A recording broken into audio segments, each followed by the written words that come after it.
News पर use segment में आज दूसरा कॉर्पोरेट हमारे साथ जो कार्यक्रम में शामिल हो रहे हैं वो है रूट मोबाइल। बेहद इंटरेस्टिंग और बेहद ही दमदार company.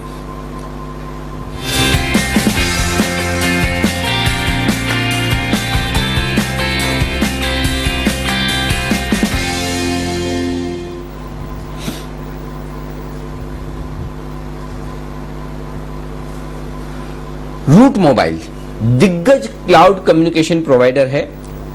Industries, OTT players, mobile network operators, इन सबको सर्विसेज देने का काम करती है कंपनी। 2004 में शुरुआत हुई थी। नई जमाने का बिजनेस है, अलग तरीके का बिजनेस है।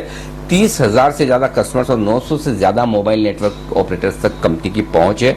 265 से ज्यादा direct connection, 7 strategic data centre और इनका बड़ा सुपर नेटवर्क है कंपनी के पास। आइए स्वागत करते हैं। हमारे साथ कार्यक्रम में शामिल हो रहे हैं कंपनी के मैनेजिंग डायरेक्टर और ग्रुप सीईओ राजदीप कुमार गुप्ता साहब। गुप्ता साहब मुंबई यूनिवर्सिटी से साइंस फिजिक्स में ग्रेजुएशन कर चुके हैं। उसके बाद एप्टेक कंप्यूटर एजुकेशन से आपने सॉफ्टवेयर इंजीनियरिंग में डिप्लोमा भी किया, सर्टिफाइड HTML और पर्ल प्रोग्रामर, और उसके अलावा कई सारी प्रोग्रामिंग आपने की हुई है। 20 साल के आसपास का आपका सॉफ्टवेयर डिजाइनिंग और डेवलपमेंट का अनुभव है और इस कंपनी की ग्रोथ में और बिजनेस डेवलपमेंट में गुप्ता साहब का बड़ा योगदान है। गुप्ता साहब बहुत बहुत धन्यवाद, हमारे लिए वक्त निकाला आपने और अपने नतीजों पर बातचीत करने के लिए वक्त दिया। पहले मैं हमारे दर्शकों के सामने मैं नतीजे रख दूं। तिमाही दर तिमाही आय आपकी बढ़कर आई है 4%, कामकाजी मुनाफा लगभग 9.5% घटा है, मार्जिन थोड़े से नीचे आए हैं 14.5% से 12% के आसपास, और मुनाफा 3% घटकर आया है 34 करोड़ रुपए के आसपास। पहले तो सर इस क्वार्टर के हाइलाइट्स बताएं, क्योंकि हम ये देख रहे थे कि मार्जिन तो रेवेन्यू तो थोड़ा सा बढ़कर आया है लेकिन मार्जिन और मुनाफा थोड़ा घटा है, इसकी वजह क्या रही सर? गुड मॉर्निंग अलीन जी। आई थिंक इसकी वजह बहुत ही वो थी कि अप्रैल मंथ में एक डेटा ब्रीच का एक फॉल्स एलिगेशन हमारे कंपनी पे लगाया गया था। उसकी वजह से हमें सारे बैंक को, जितने भी बैंक हमारे कस्टमर थे, उनको एक ऑडिट रिपोर्ट सबमिट करना था। उसके लिए लगभग 3 हफ्तों के लिए जो बैंकिंग ट्रैफिक था हमारा बंद था, जो कि हमने उसके बाद सर्ट इन पैनल जितने भी ऑडिटर्स हैं, तो 2 ऑडिटर्स को हमने हायर किया और उनके रिपोर्ट को लिया, और उसके बाद वो ऑडिट रिपोर्ट हमने सारे बैंकों को सबमिट किया। वो बैंक को जैसे हमने रिपोर्ट सबमिट किया उसके बाद मतलब कोई भी इस तरह की ब्रीच आइडेंटिफाई नहीं हुई, जो हम पहले भी क्लेम कर चुके थे। But as a policy bank को वो रिपोर्ट जरूरी था देना, और देने के बाद सारे बैंकों ने अपना ट्रैफिक वापस रिज्यूम कर दिया है। और वो हमें इनिशियली वो 3 हफ्ते के लिए अप्रैल मंथ में इम्पैक्ट हुआ था, और जो DLT एक इम्प्लीमेंटेशन हुआ था उसके लिए भी कुछ एंटरप्राइज कस्टमर अप्रैल महीने में उसको टीथिंग इशू था उनका, जो उनको फिक्स कर रहे थे।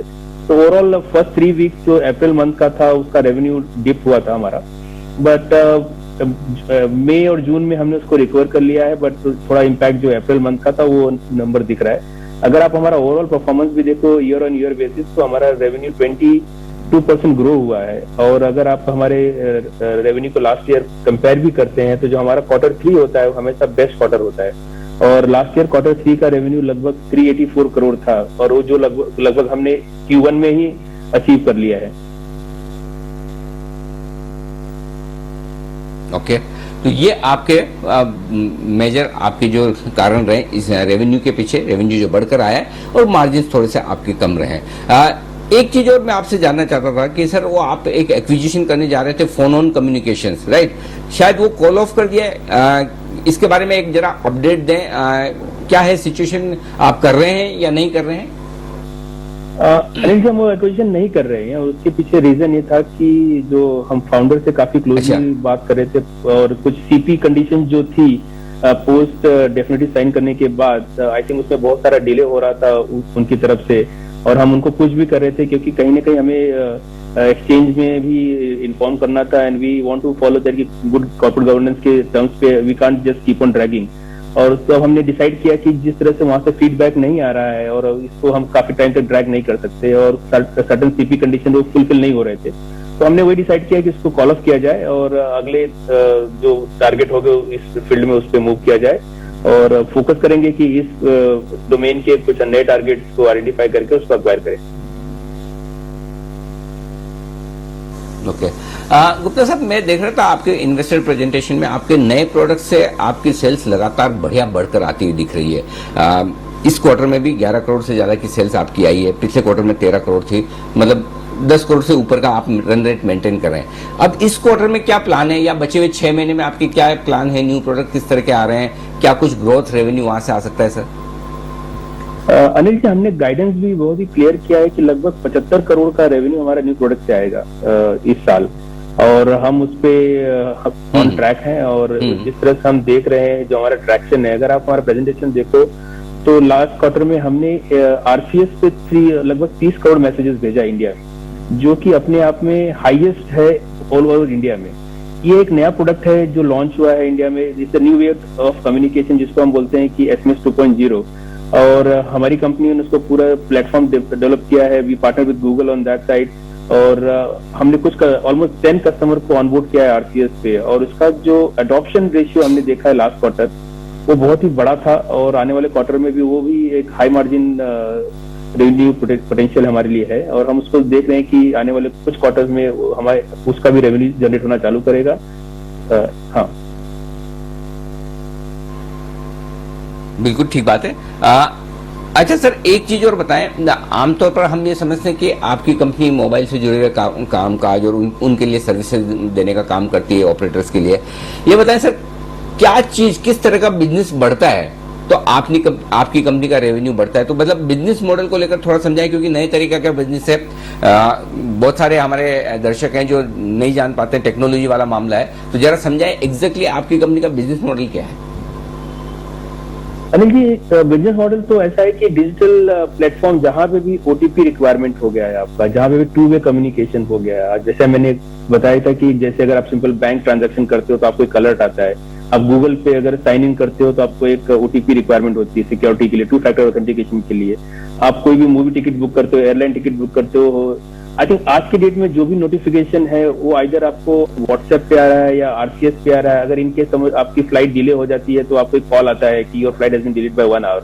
वो जो वॉइस प्लेटफॉर्म भी प्रोवाइड किया जाता है वो भी हमारी कंपनी करती है। जो ईमेल का जो प्लेटफॉर्म होता है, अगर आप कोई भी ट्रांजेक्शन करते हो, एक पहले तो एसएमएस आता है, उसके बाद आपको एक ईमेल भी आता है। जो ईमेल इंटीग्रेशन होता है एंटरप्राइज के लिए, वो ईमेल प्लेटफॉर्म भी हमारा यूज होता है।